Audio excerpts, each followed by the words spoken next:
Hey YouTube, Sam Chandler here. Saw a great video last night by Thunderfoot on Anita Sarkeesian, and it reminded me that I have a couple of things I'd like to contribute to that conversation. My take might be slightly different than what is going on online these days. I see Sarkeesian as a personality who harasses people, harasses gamers, with claims of sexism in their pastime, but ignores much worse sexism in TV, film, and other types of media. So sexism in gaming to start here. Really, in the bigger picture, sexism in gaming is not the sweet spot. If you wanted to really make a splash in being a social commentator, it would be television, film, and advertising you'd be after. And at that, appealing to one sex by objectifying the other sex is used on both males and females, and works. It's a consistent winner for these folks advertising. So it's no surprise that sexism is in media. I'd like to talk a little bit about how women are represented in media, and what I mean by that is that women have always been counted in when media was being created. Daytime TV has always been for women, and I think still is. There are shows online that are specifically for ladies who are home during the day if they didn't work and if their husbands were working instead. So between the hours of 12 and 4, 5 days a week, TV is almost strictly for women. Early in TV history, broadcasters looked at female topics to catch female viewers. So through that research, they found that interview shows and cooking shows and daytime dramas won over women and was and really appealed to women's interests in a way that I don't think was sexist maneuvering, but I believe was focused on women and the things that they really wanted to see on television. So things like romantic comedies in movies and on TV are for women, as most men aren't that interested in romantic comedies. And I think that there is media that pays attention to women as consumers out there is a good precursor to saying that women are a major part of society, sought after and cherished as consumers by companies. So sexism is a marketing tool. We all know that women purchase 80% or better of all purchased goods in the Western world. So it makes perfect sense that commercials would be trying to appeal to women, and in this era they feature strong, organized, intelligent women to do that. You could say that it's pandering, but the market has to appeal to the consumer to find the consumer that's going to buy the product for them to survive. Going into gaming now, of course, gaming, and I was in at the dawn of gaming in the late 70s, early 80s, has turned into a $10 billion industry. It is a male-dominated pastime. Men buy the most expensive games, and men spend the most money on those games. And I think the reason why they do is games allow men access to activities that they can't do in society. You can't pick up a gun and shoot anybody you want. You can't just jump into a vehicle and tear around in a city. I think that's there's some precursor in that, being a simulator for men and being allowed to do things they're not allowed to do. I think that's reflected in the drop in crime rates. I think the more that men can actually simulate violence, the less violence they actually do in society. Also, games allow men into a male headspace that, as we said before, allows for aggression and maybe tactics that you wouldn't use in real life, or cold logic that you can't really use in real life. And of course, games are all about adventure, and men can actually stay at home, play a game, and have the adventures that they want to have. And so in that respect, I think games are a simulator for the life that men would like to live. So and it's a woman's world. Women are threatened by men, by their private spaces, by being able to disappear inside a game and not have to pay attention to well, them, the women, or anything else around them. when their men play games, there's less acknowledgement for women, there's less interaction, women are less of a priority, and of course there's less of the commodity of compliments that women really need to feel uncomfortable. So in the long run, women tend to think that games are unhealthy. I'll get into Anita Sarkeesian here now. I know earlier on Anita had some tough times just when she was going to school in figuring out what she was going to do. It was the social commentary realm was pretty much a glut. There's a lot out there. So I do something at work, and I know a lot of corporations do this. It's called a SWOT analysis. I don't know if you've ever heard of that, but essentially you're looking at the strengths, the weaknesses, the opportunities, and threats that exist within or regarding a project or a program you might be starting or implementing. And though she had some failures, she was determined to succeed. And when her thesis came out, I'll Make a Man Out of You, Strong Women in Science Fiction and Fantasy Television, you might have assumed that she was going to go and be a writer, a critique on sexism in mainstream culture and not gaming. Something happened there. Why didn't Anita take on television and movies? It's what she studied. When she decided to take on gaming, well, I guess a better way to say this is that when she abandoned commenting on science fiction, television, and movies, when it was something that she actually studied. Now, to do that, it's very easy to sit down in front of a television or sit down in front of a movie and use your critical skills to take apart that movie. But when she moved into gaming, she did not bother to try and game. She actually is not a gamer. She's said before she's not a gamer.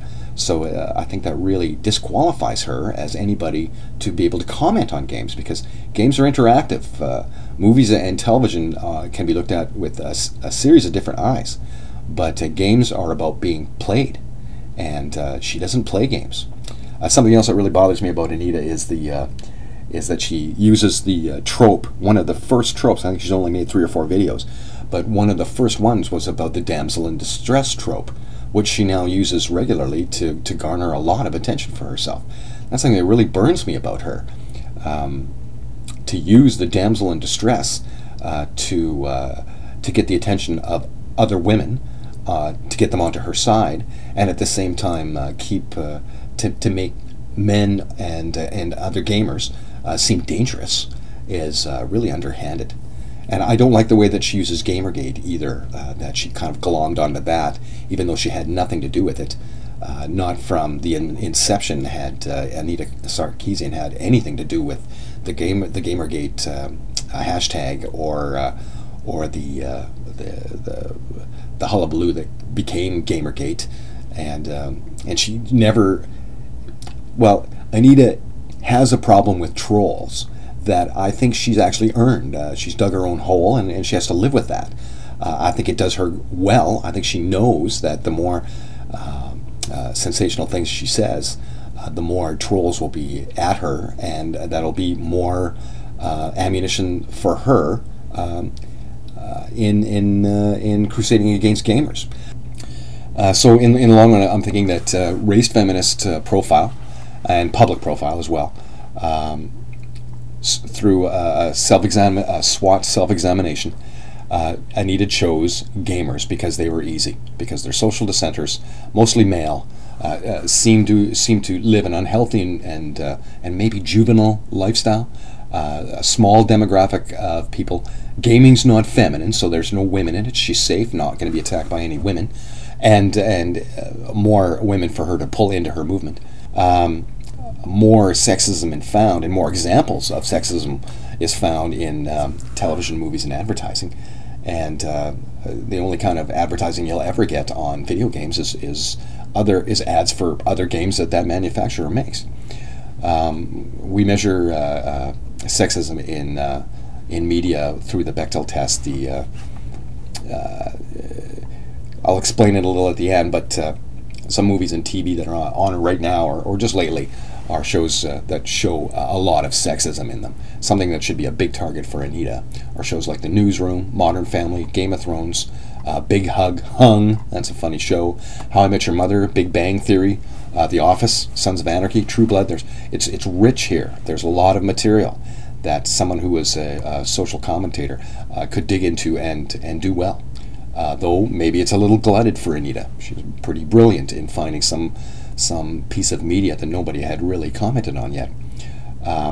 Movies that qualify for being or don't pass the Bechdel test are Horrible Bosses, American Hustle, Wolf of Wall Street, Ted, just about all the Disney movies, Edge of Tomorrow. Let's see some chick flicks that failed the Bechdel test, because yeah, when we talk about the Bechdel test, there are a lot of movies that are directed towards women that don't pass. Movies like Days of Summer, The Last Song, When Harry Met Sally, all the Twilight movies, 50 Shades of Grey, of course, The Social Network, all those movies failed the Bechdel test. And I guess it's worth saying that the Bechdel test, it's 3 points that have to be appeased in a movie to have it be safe for consumption. It has to have at least 2 women that are named in the movie, and who those 2 women actually talk to one another at some time in the movie, and they have to talk about something other than a man. Now, I think it's a stupid test, because in chick flicks you could actually put the word man in there, and I think it would work just as efficiently for chick flicks showing sexism against men as it does for mainstream media and sexism against women. So if we said it has to have at least 2 men in it, and we're talking about a chick flick here, it has to have 2 men that are named in it. They have to talk to one another, these 2 men, and they have to talk about something else besides the woman, the main character. Like I say, I think it's a stupid test and proves only what it wants to prove. So why did Anita go after movies, or why didn't she go after movies and TV? I think there's some basic reasons we've gone through. The most obvious is it's not profitable tearing apart things that girls like, especially if that's the audience that you're trying to win over and get on your side. Women are her target audience, and what would Anita's profile be if she attacked, I don't know, women between the ages of 13 and 65 by tearing up Twilight? I don't think it would have gotten her anything. I don't think we'd even know her right now. I think a second point is gaming, although portrayed as unisex, it is male-dominated. I think we all understand and know that. But males won't counterattack if there's social criticism. Really, they'll just dismiss it, which allows the controversy to grow. And I don't think a lot of people who game thought that this would actually turn out to be the thing that it did. Another is that TV and movies have press and publicists and companies behind them who will fight for their craft, for their livelihood, for their skill. But of course, gamers, their press turned their backs on gamers on a whole. Even called them, said that they didn't exist, that they were gone, dead. They dissed and shamed them for having a pastime.